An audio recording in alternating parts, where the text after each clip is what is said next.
Hi, how are you doing with me time?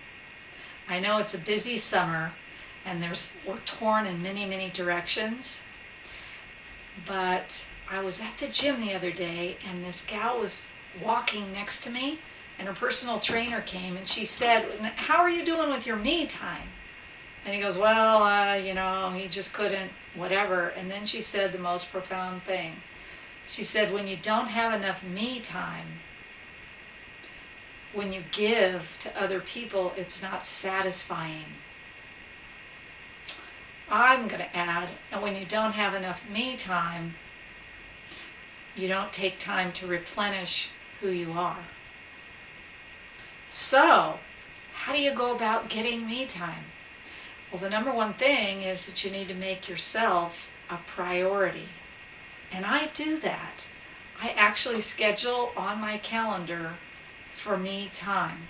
Now for me time is working out at the gym, me time is meditating, I use me time to work in my garden, trim my flowers. So you have to find what you really like to do and give yourself some time for that.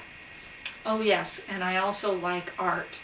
So I putz around with soul collage and art journaling and things like that.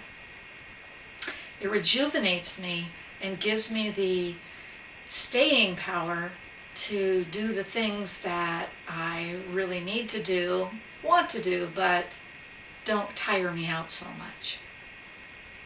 So I just want to tell you a quick story.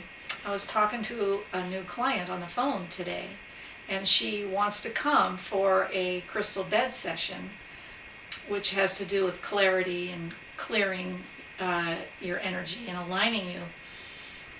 And she said that she wasn't sure what her intention should be, and she was really like in a frenzy about her intention.